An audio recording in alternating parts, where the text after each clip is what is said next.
Sa pinakahuling survey ng Pulse Asia, bumulusok pa ang trust at approval rating ni Pangulong Bongbong Marcos habang tumaas naman ang performance rating ni Vice President Sara Duterte nitong Marso ngayong taon.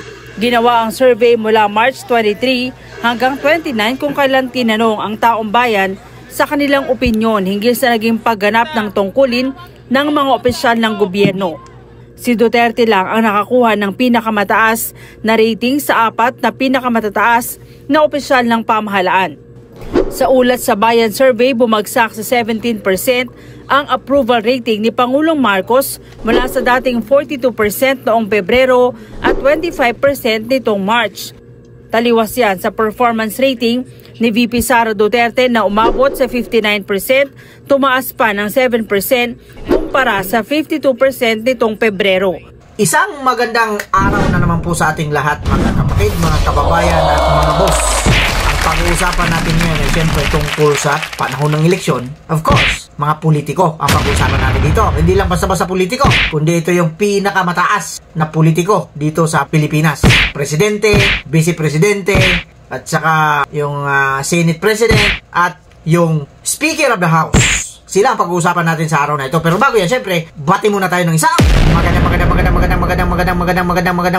magandang umaga po, Luzon, Visayas at Mindanao. At syempre pa sa mga kapatid natin, mga kababayan natin na nasa iba't ibang panig ng mundo. Magandang umaga, magandang tanghali, magandang hapon, magandang gabi po sa inyong lahat dyan. Sana po, nasa mabuti kayong kalagayan at kung anong oras man po kayo datnan ng video na ito, magandang araw na lang po sa inyo. Kagaya na sinasabi natin dito, panoorin natin ang video. At mamaya, syempre, doon tayo gumawa ng reaksyon. Pagkat reaction video po itong napapanood ninyo ngayon. Sa hindi nakakaalam at sa hindi pa nakapag-subscribe, paki-subscribe naman nyo dyan. Pakipindot nyo yung subscribe button at para naman dumami tayo dito at para maging masaya. Diba? Pero syempre, panoorin muna natin ang video na ito. Video, pasok! Sa iba pang balita, bumulusok sa 17% ang trust at approval rating ni Pangulong Bongbong Marcos sa pinakahuling Pulse Asia survey. Sa pananaw po ng isang political analyst, malaki ang naging epekto kay PBBM ng ginawa pong pagpapaaresto kay dating Pangulong Duterte na sinundan pa ng investigasyon ng Senado kung saan nabunyag ang mga ginawang umano'y paglabag sa mga karapatan ng dating Pangulo. Karagdagang detalye sa report ni Mean Corvera. Siguro po yung baka may mga hindi pa po siya nagagawa po na mga projects na ng mga nakaraang zona niya, mga nabanggit niya, mga hindi pa po siguro na tapos or na uumpisahan. Siguro sana may magkaroon tayo ng seguridad sa pagkain kasi siyempre para sa atin din naman lahat yan. Sana sana sa susunod na magkaroon tayo ng ganong Sana yun din ang masikir ni BBM sa atin. Yan ang hinaing ng ilan lamang sa ating mga kababayan na posibleng dahilan rin ng pagbaba ng kanilang tiwala sa administrasyon.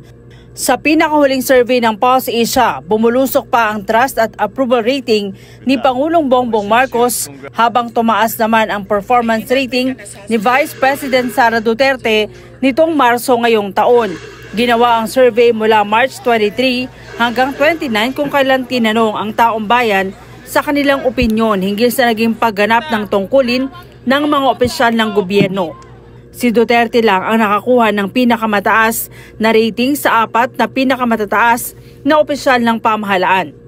Sa ulat sa Bayan Survey, bumagsak sa 17% ang approval rating ni Pangulong Marcos mula sa dating 42% noong Pebrero at 25% nitong March.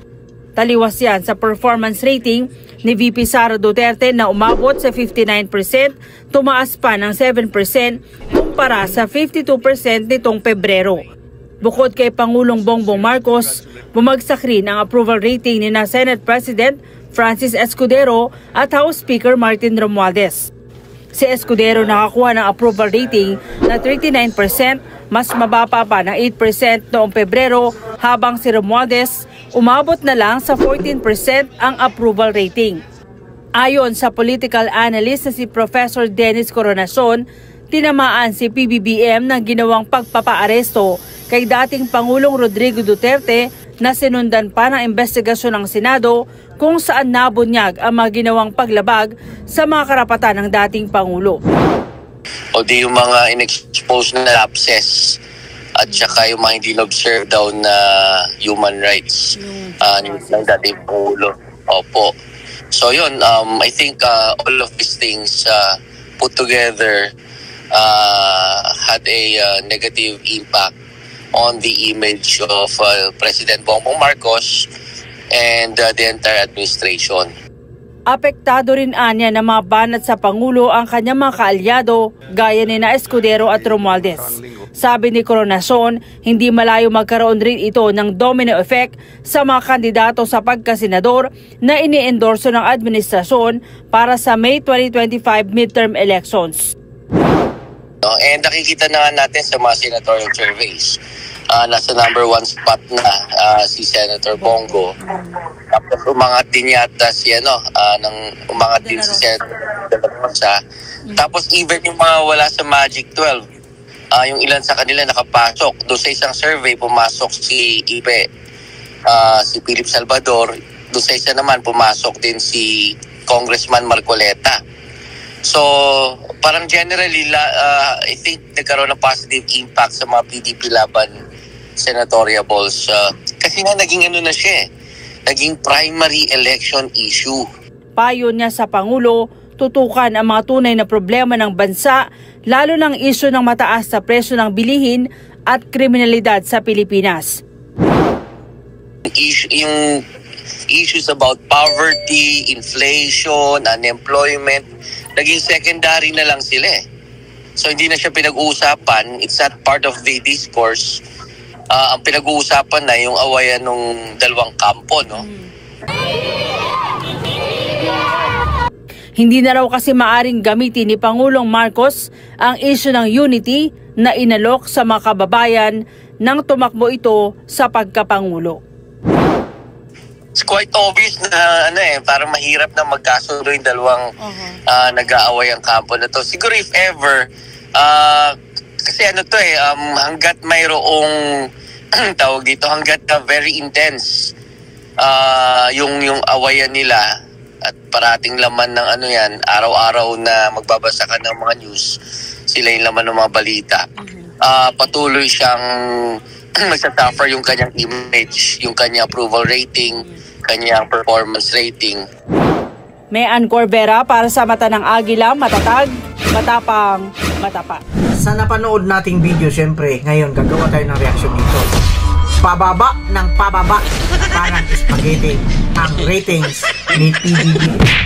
Hindi lang siya, pati si Speaker of the House, pati si Senate President Chis Escudero. Nagsibabaan sila lahat ang ratings. Hindi pa sila bumababa sa pwesto nila. Sa ratings, bumaba sila. Ano yung tumaas, boss? Etong si BP Sara. Pataas ng pataas.